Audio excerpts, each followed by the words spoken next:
안녕하세요. 부동산 사이클 투자 부가티비의 롤렉스입니다. 오늘 방송은 야호! 나도 경매하자! 오늘부터 바로 시간입니다. 그리고 오늘 소개해드릴 물건은 서울 은평구 진간동에 위치한 은평뉴타운 9단지 레미안 아파트입니다. 최저가 64%였습니다.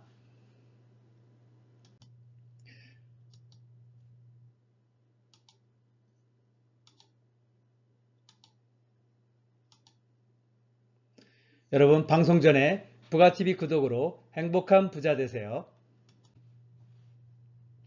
자, 부가티비는 구독만으로도 경매에 바로 참여하실 수 있도록 실전 위주로 여러분들에게 물고기 잡는 법을 가르쳐 드립니다. 또한 부가티비는 열심히 준비하신 경매 입찰자분들의 경쟁자 왜곡 방지를 위해서 일단 매각 물건 위주로 방송을 합니다.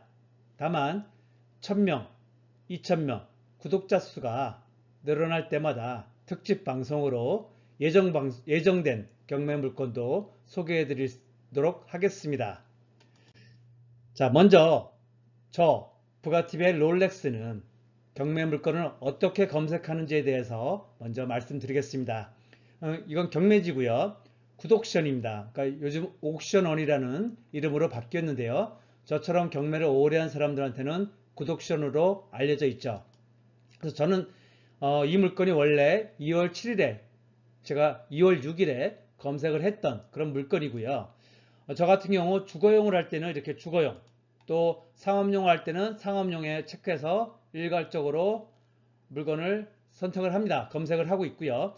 오늘은 주거용으로 아파트, 주택, 다가구, 다세대, 근린주택에 대해서 검색을 했습니다.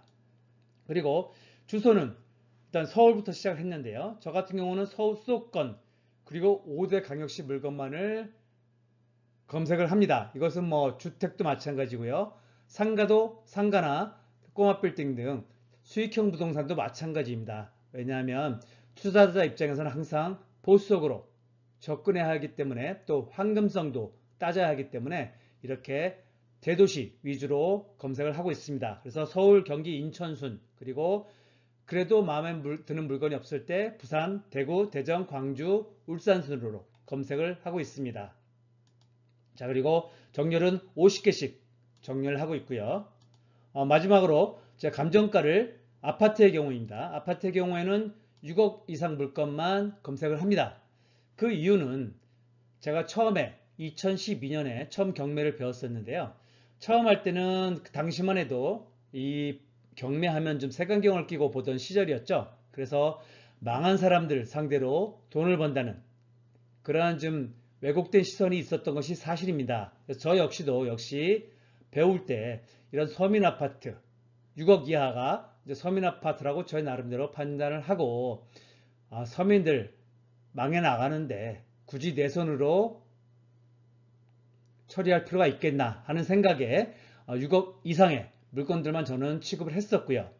그리고 또 하나는 이것이 이제 시일이 가면서 이런 시각은 많이 완화가 되었죠. 지금은 그래도 경매를 워낙 많이 대중화가 되다 보니까 이런 시선은 없습니다만 다만 그래도 최근엔 이런 생각으로 제가 6억 이상만 합니다. 검색을 하는데요. 경린이들에게 그러니까 경매를 처음 배운 경린이들에게 양보를 하자.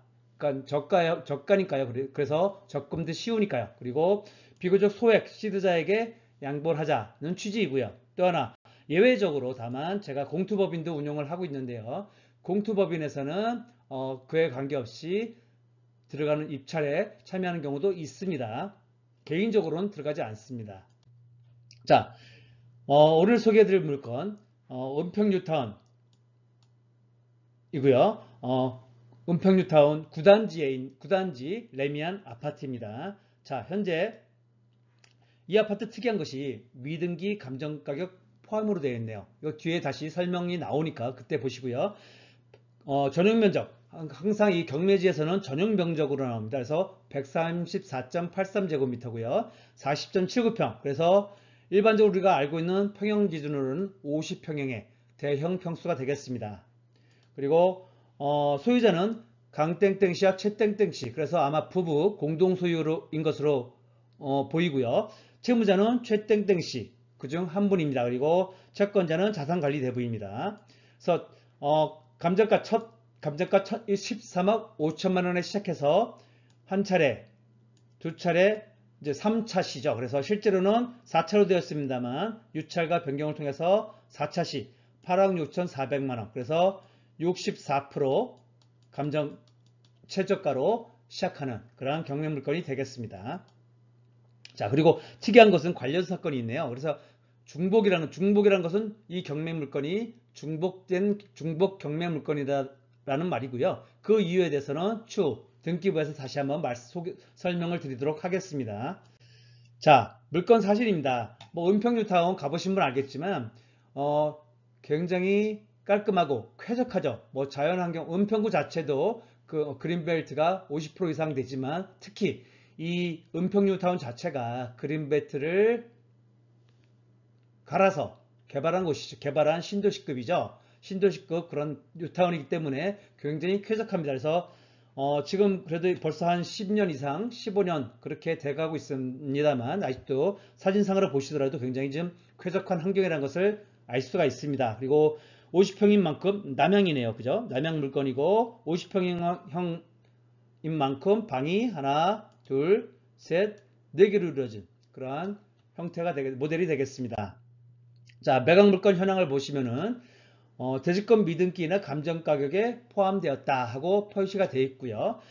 그 이유를 보니까 SH공사에서 이제 시공한 그런 아파트인데요. SH공사에서 토지 지분 미정리가 됐답니다. 아직도. 그래서 대지권 미등기 상태이며 다만 지적 정리 완료 시 적정 대지권이 배분될 것을 전제로 토지를 포함했다 하는 겁니다. 정확한 것은 현장에 가셔서 공인중개사에게 확인을 하셔야겠죠. 이 경우에는. 하지만 뭐 보통 대개 이런 경우에도 부동산에서 원활하게 네이버 부동산 상에서 거래가 원활하게 이루어진다면 역시 문제는 없다 하고 판단하셔도 물론 됩니다. 자, 그래서 임차인은 현재 없으며 전부를 소유자가 점유하는 것으로 밝혀져 있습니다. 자, 등기부 현황을 보시면 자, 최땡땡씨, 강땡땡씨가 소유권을 2015년 5월에 이전을 해서 그날 바로 선순위 근저당을 설정을 했습니다. 그래서 국민은행에서 4억 3,830만 원의 근저당권을 설정했고요. 그래서 보통 1금융권에서는 120%의 채권 최고액을 설정하거든요. 그래서 원금은 역산을 해보면 3억 6,525만 원을 설정한 것이 됩니다. 그래서 이거 선순위 권리가 되겠고요. 이 이후로 제2순위로 이름자산관리대부가 있죠. 여기서 좀 더 많이 얻었네요. 2021년에 대출을 얻었고요. 이제 상승 최대한 되고 나서 추가로 대출을 받은 거겠죠. 자, 그래서 그 이유도 이름에서 쭉 봤다가 이름에서 임의경매를 신청했습니다. 근데 이때 보시면 이름 자체는 청구액이 적었어요. 2,500만 원 내외로 청구액이 적어서 이대로 아마 경매가 실행되고 낙찰가가 그다지 만족스럽지 않을 경우에는 아마 채무자가 이 청구 금액을 갚고서 대의 변제를 하고 다시 취하를 할 겁니다. 다만 근데 이 경우는 어때요? 국민은행이 1순위 선순위 근저당권자인 국민은행이 임의경매를 추가로 신청했죠. 이 말은 이 채무자가 국민은행에 대출이자를 갚지 않았다는 말이 되겠죠. 그래서 국민은행도 뒤늦게 경매를 신청한 거고요. 그래서 중복 경매다라는 표시가 아까 돼 있었던 겁니다. 그래서 이 경우는 어때요? 역시 선순위 국민은행 근저당권이 낙찰과 함께 이후의 모든 권리는 다 소멸되게 됩니다. 그래서 우리가 낙찰자가 인수하는 권리는 없다. 그래서 쉬운 경매 물건이다 한 것을 알 수 있고요. 자, 대지권 미등기에 대한 멘트가 있습니다. 그래서 보통 대지권 미등기가 정리되지 않은 경우에는 이렇게 소유권이 집합 건물의 소유권과 일체로 이전을 해야 되는데 토지 소유권 정리의 미비로 같이 정리되지는 못하는 상황이 있습니다. 그리고 이 경우에 낙찰을 불허거나 허가 취소, 감액 등이 가능하지만 이를 위해서는 시간과 노력이 소요되겠죠. 그래서 다만 토지의 소유권이 등기부상 분양자 앞으로 되어 있으면 토지의 소유권이 등기부상 분양자 앞으로 되어 있으면 문제는 없습니다.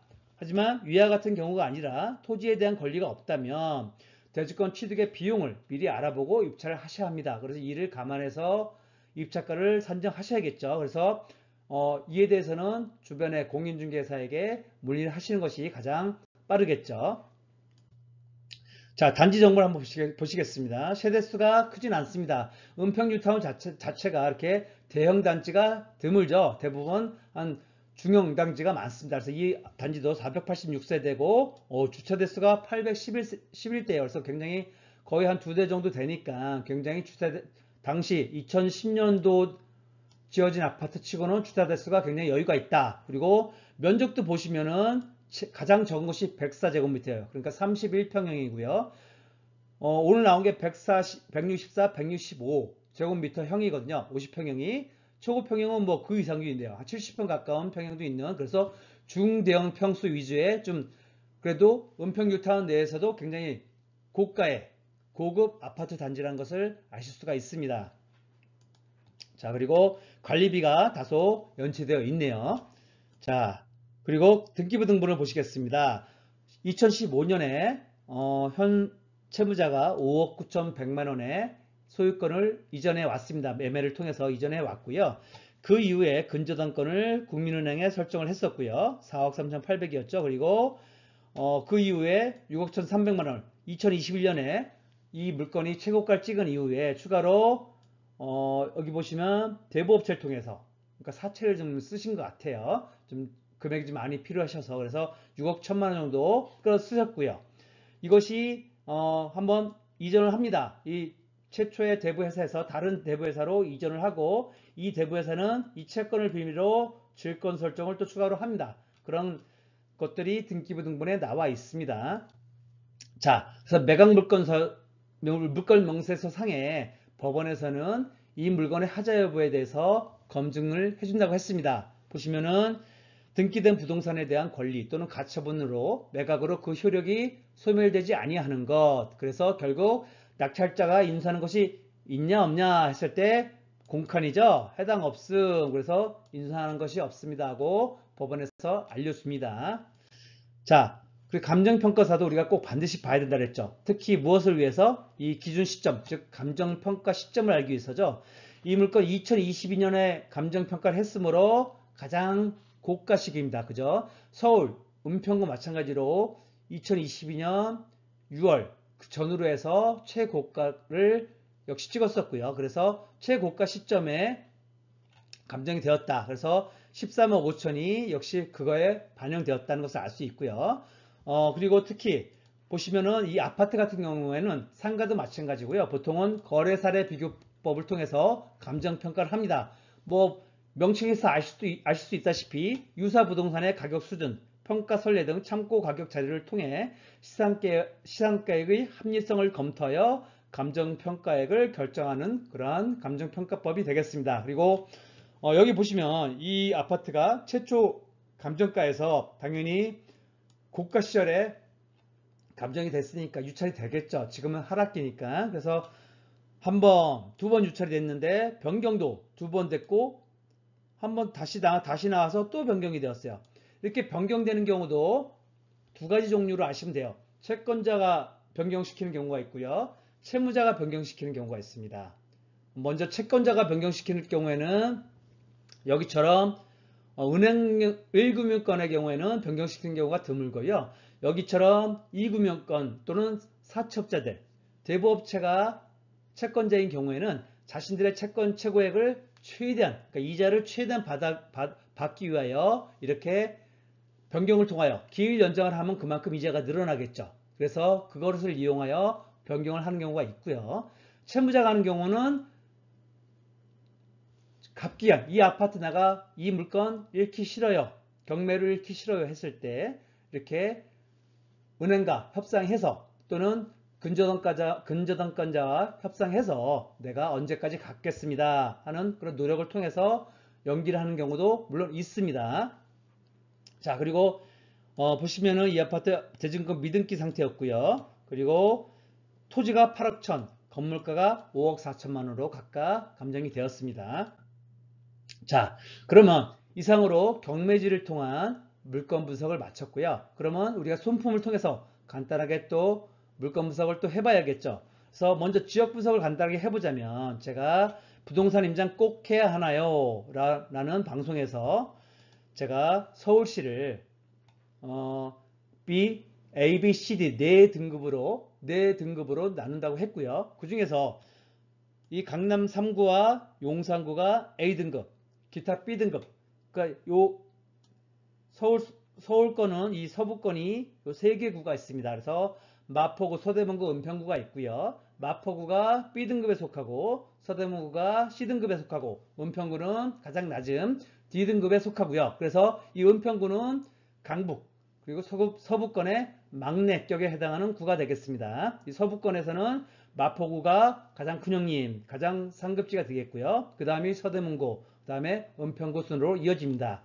자, 그리고 일반 지도를 통해서 보시면은 역시 이 은평구는 서대문구, 종로구와 또 덕양구를 잇는 그래서 서대문구 종로구에서 경기도 고양시 덕양구로 이어지는 서울 서부의 관문 역할을 하고 있습니다.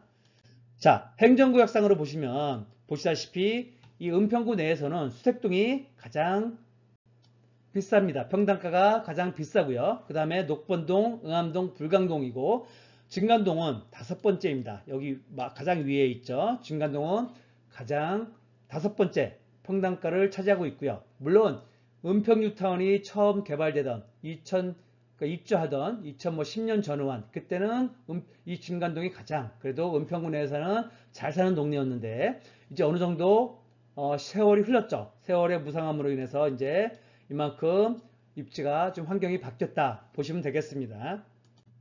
자, 그리고 지금 은평구 교통호재 또 개발호재가 굉장히 많습니다. 지금과 같은 하락장에서는 이런 교통호재 개발호재가 큰 힘을 못 씁니다만 우리가 지난 상승장을 돌이켜보면은 상승장 속에서는 시너지 효과가 엄청나죠. 그래서 이 은평구는 다음 상승장에서 역시 굉장히 큰 시너지 효과들을 갖고 있다.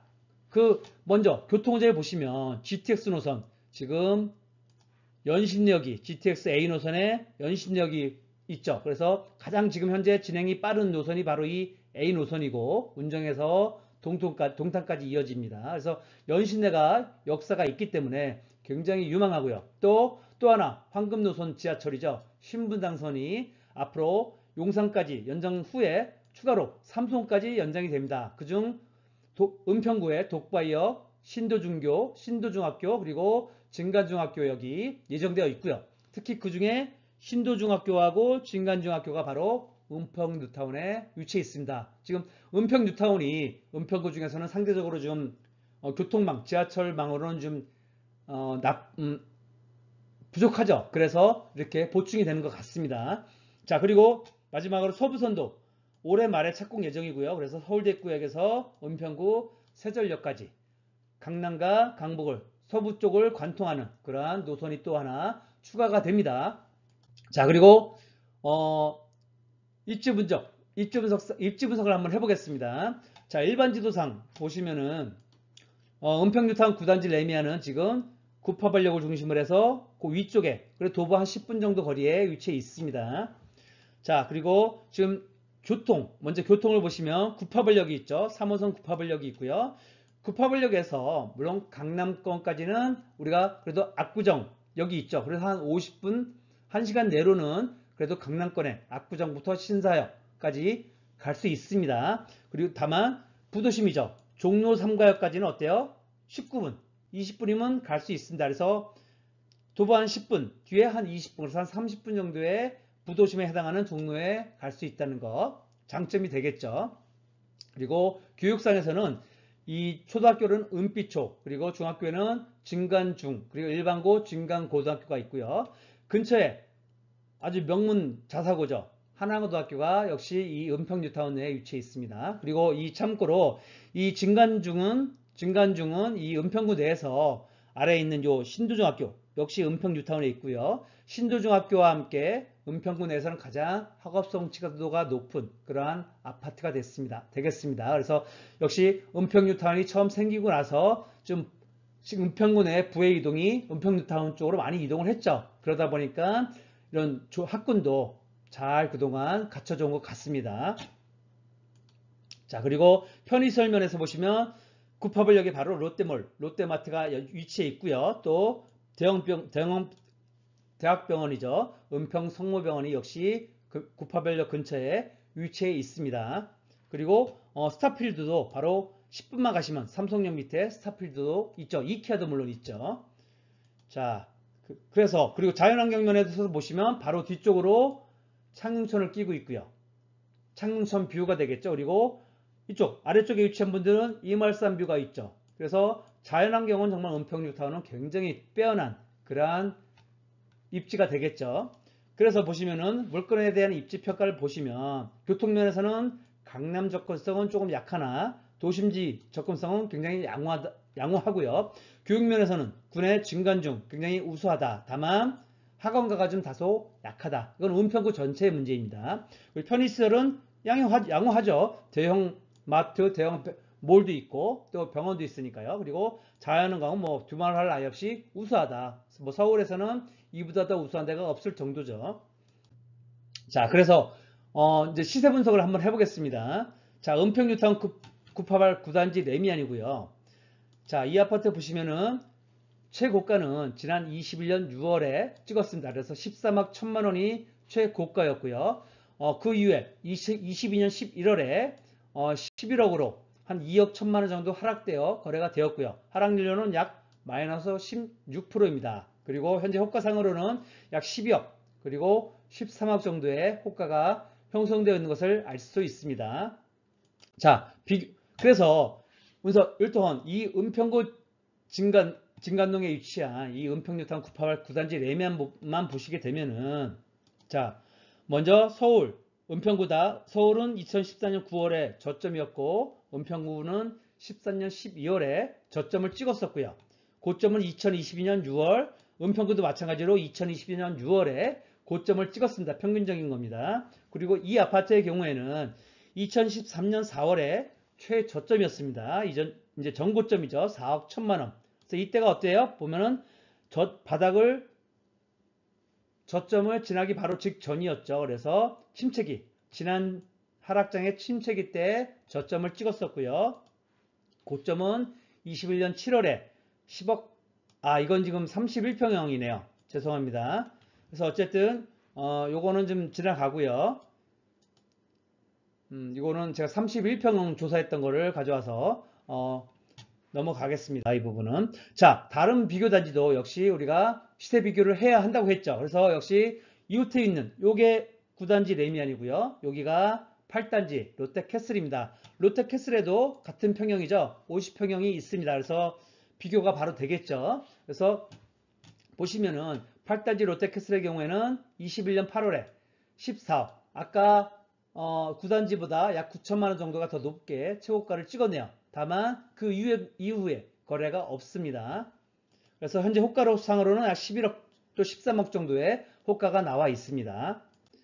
자, 그리고 은평뉴타운 상림 7단지 여기 이쪽에 위치해 있거든요. 이 정도에 위치해 있습니다. 7단지는. 그래서 이 아파트 같은 경우에는 지금 11월에 역시 11억 2천만 원 다소 안쪽에 있다 보니까 상대적으로 최고가상으로는 좀 더 낮게 형성되어 있는 것을 알 수가 있고요. 최저가는 9억. 그래서 좀 더 많이 하락했네요. 그죠? 2억 2천만 원 하락한 약 19.6% 정도가 하락되어 거래된 바가 있고요. 이 아파트 그래서 현재 호가상으로도 10억 그리고 최고가는 한 13억 5천 정도의 매물이 현재 나와 있습니다. 자, 그리고 이건 이제 은평 뉴타운 내에서만 봤었고요. 50평형대가 저쪽 도심 쪽으로는 그러니까 구도심 쪽에서는 50평형 아파트가 없어요. 특히 최근에 2018년 이후에 최근에 신축된 아파트는 이런 대형 평수를 잘 안 짓죠. 다 소형 25평 내외 그리고 24평, 25평 또는 33평, 34평형이 가장 일반적입니다. 그래서 요 북한산 힐스테이트 7차가 그나마 이 아파트 2011년에 지어진 아파트입니다. 뭐 같은 연도죠. 아까 9단지하고 이 아파트가 그래도 51평형이 있더라고요. 그래서 북한산 힐스테이트의 경우에는 불광역에서 좀 위쪽에 있는 아파트죠. 그래서 15억에 비슷한 시기에 15억에 좀 더 높게 거래가 되었네요. 그죠? 좀 도시 쪽에 좀 더 위치해 있어서 그런 것 같습니다. 자, 그래서 10억 최고가를 찍었었고요. 현재 호가는 14억 8천. 그리고 뭐 17억은 뭐 팔지 않겠다는 거라니까 우리가 무시해도 될 것 같고요. 호가도 현재 최저가 아직은 뭐 비슷하게 형성되어 있습니다. 그만큼 좀 희소해서 또 이런 가격이 유지되는 것 같기도 합니다. 자, 그래서 또 하나 녹번역 이편학캐스 이건 신축이죠. 말씀드린 대로 2020년에 지어진 신축 아파트입니다. 요즘 굉장히 선호되는 은평구에서는 굉장히 좀 선호되는 아파트죠. 그래서 이 아파트 최고 평형수가 46평형이에요. 그래서 그리고 보시면은 46평형이 최고의 어떤 대형 평수인데 42세대밖에 안 됩니다. 그러니까 굉장히 적게 지는 것을 알 수 있고요. 희소성은 그만큼 있겠죠. 그러다 보니까 최고가도 어때요? 16억 5천까지 형성이 됐었습니다. 아까 북한산보다도 더 높죠. 그죠? 7차보다도 더 높게 1억 정도가 더 높게 최고가를 찍은 것을 보실 수 있고요. 역시 호가도 10억으로 좀 높게 나와 있는 것을 보실 수가 있습니다. 이것은 어떤 희소성의 또한 힘인 것 같아요. 자, 마지막으로 여러분들이 입찰가 산정하실 때 또 하나 알아보셔야 될 게 인근 아파트 시세와 함께 경매, 인근 매각 물건을 또 한번 보셔야 됩니다. 그래서 근처에 은평 뉴타운 우물골 2단지죠. 그래서 10억 7천만 원에 거래가 됐어. 평수도 비슷하거든요. 전용 면적 134.43, 그래서 한 49평형, 50평형 되는 단지입니다. 이 아파트 74%라는 거 기억해 두시고요. 낙찰가율이 역시 64%대 74%에 거래가 되었고요. 또 하나는 은평 뉴타운 7단지고요. 요거 84제곱미터 가장 선호되는 그런 평수가 되겠죠. 그래서 좀 더 높습니다. 역시 64%까지 떨어졌지만 88%에 낙찰이 되었다. 선호되는 만큼 그만큼 역시 낙찰가에도 높은 것을 알 수가 있습니다.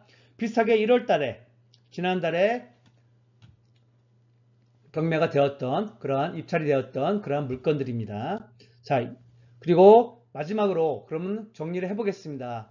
이 물건의 권리관계를 보시면 일단 소멸되지 않는 권리 없습니다. 그리고 대항력 있는 임차인도 없습니다.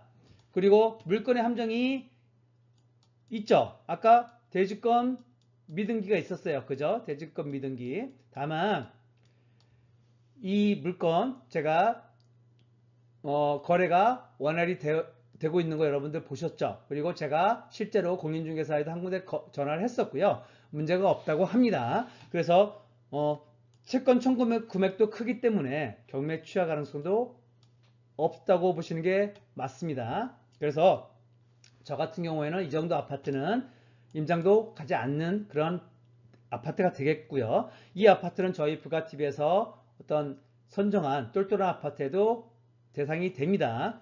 자, 그래서 일단 은평 뉴타운 989단지 레미안 자체에 대한 어떤 평가를 해보면 물건 평가를 해보면 입주요소상으로는 57점이고요. 그리고 투자요소는 22점, 합계 점수가 79점입니다. 그리고 그래서 평가 점수는 C 플러스에 해당돼서 76점, 80점으로 원래는 제가 입찰을 들어가지 않는 물건인데 이 물건 같은 경우에 그래도 제가 여러분들에게 한번 알려드린 이유는 저희 이제 멤버십 회원분 중에 이 은평 뉴타운으로 옮기고 싶어 하시는 분이 계세요. 그래서 그분을 위해서 제가 은평 뉴타운의 물건이 하나 경매가 나와서 소개를 드리고 있습니다. 자, 그래서 저도 역시 마찬가지로 입찰가를 산정했습니다. 저는 8억 8,980만 원의 입찰가를 썼고요. 그리고 보증금액은 원래 최저가의 10%죠. 그래서 8,640만 원이 보증금액이 되겠습니다. 자, 그래서 제가 입찰가 근거도 여러분들께 오픈을 하겠습니다. 이거는 사실은 우리 보통 경매 강의하시는 분들이 자신만의 노하우로 갖고 있는 거예요. 그거를 제가 여러분들에게 항상 저는 구독만으로 바로 여러분들이 아파트 매수 또 경매까지도 가능하게끔 만들어 드린다고 했습니다. 그래서 기본적인 입찰가 산정 노하우에 대해서도 공개를 해드리겠습니다. 자, 입찰가 근거입니다. 먼저 이 물건 감정가가 14만 5천이었고요. 취득가가 8억 6천4백만 원이었습니다. 그리고 은평뉴타운 같은 경우에는 지금 거래가 거의 안 되는 그런 지역입니다. 다른 구도심에 비해서입니다. 물론 약간 이제 다소 준신축에 해당되는 단지가 많기 때문에 그런 것도 있고 또 신축이 아무래도 은평구 내에서는 신축이 좀 도심지에 응암동, 녹본동, 그리고 수색동 쪽에 굉장히 많죠. 그리고 이번 장에서는 신축 대단지가 아무래도 대유행을 했기 때문에 상대적으로 지금 거래가 좀 없는 상태고, 더군다나 지금 하락장 초기이기 때문에 거래가 더더구나 없죠. 특히 그 중에서 또 이 아파트는 이 물건 지금 50평형이기 때문에 대형 평형은 지금 선호들 안 하시죠. 그래서 역시 거래가 또 없습니다. 다만 은평구의 신축 대단지 아파트의 지금 평균 하락률을 보시면 이 아파트는 지금 한 12%, 13% 정도 하락됐습니다만 평균적으로 지금 30% 정도가 하락되어 있거든요. 그리고 다만 앞으로 또 추가적으로 하락이 예정되어 있죠. 그래서 하락장에 대한 앞으로 추가적인 하락장에 대한 추가 보정을 할 게 한 5% 정도, 5에서 10% 정도 역시 감안을 해야 될 것이고요. 그래서 해당 아파트의 고점이 지금 13억 1천만 원이었습니다. 그래서 첫 번째, 두 번째, 세 번째에 제가 입찰가 산정 근거를 한번 짜봤고요. 그래서 먼저 이 아파트 13억 1천만 원 최고점에서 65%에 보정을 했습니다. 하락장에 대비한 겁니다. 그래서 그렇게 했을 때 한 8억 5천 150만 원이 나오고요. 두 번째, 제가 부가TV가 권하는 그리고 산정한 바닥, 지금 현재 가격 고점 대비 가격 바닥 무릎가가 2018년 1월 그리고 9월 사이의 가격을 바로 바닥에서 무릎에 해당하는 가격일 것이라고 예측을 한 바 있고요. 그거를 봤을 때 지난 실거래가 기준을 봤을 때 2018년 1월에 6억에서 2018년 9월에 9억까지 이때가 이제 1차 급등기였기 때문에 많이 상승했죠. 한 3억 정도가 상승을 했습니다. 어쨌든 6억에서 9억 사이였습니다.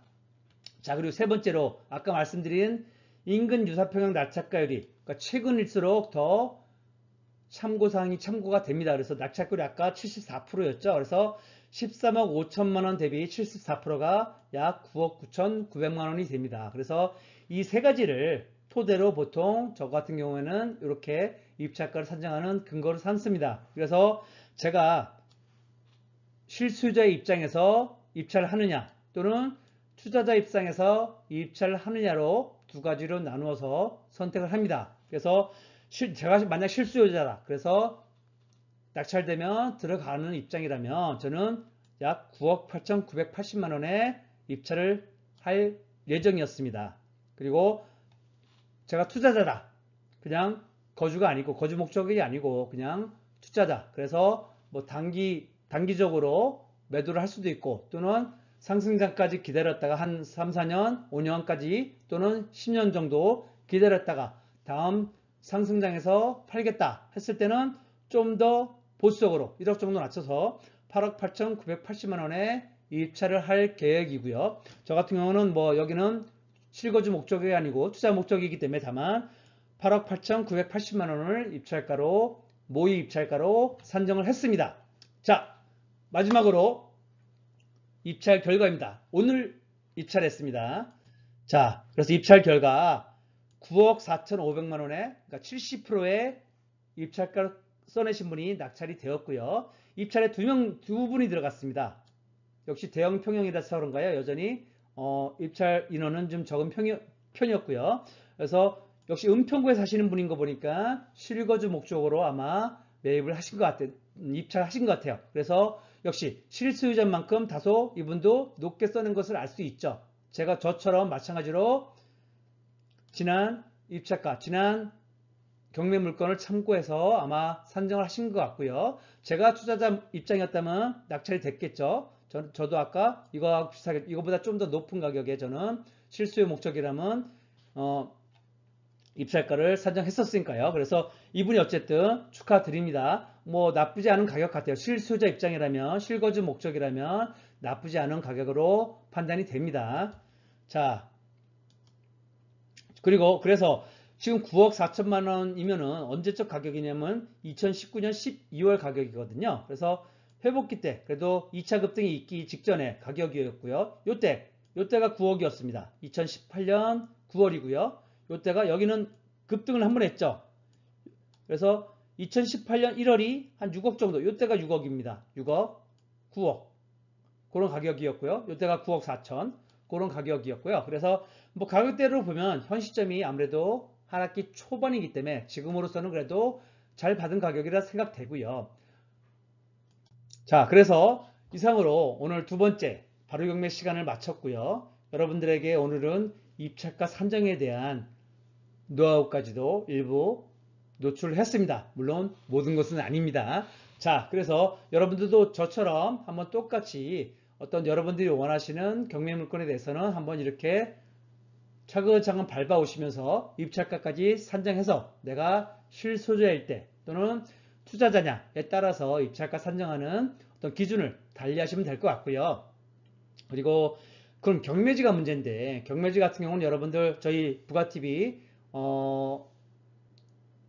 네이버 카페 있잖아요. 부가TV 부동산 사이클 투자 가입을 하시면 그래서 아마 지금은 멤버가 굉장히 적습니다. 그래서 앞으로 멤버가 늘어나면 공동으로 구매를 할 거예요. 구독션이나 지지옵션 많이 사용하시는 그런 것들을 공동으로 구매할 수 있는 그러한 기회를 드릴 거고요. 거기서 공동 구매를 하셔서 이용을 하시면 되겠습니다. 자, 오늘 방송도 여러분에게 도움이 되셨다면 구독과 좋아요 부탁드리겠습니다. 감사합니다.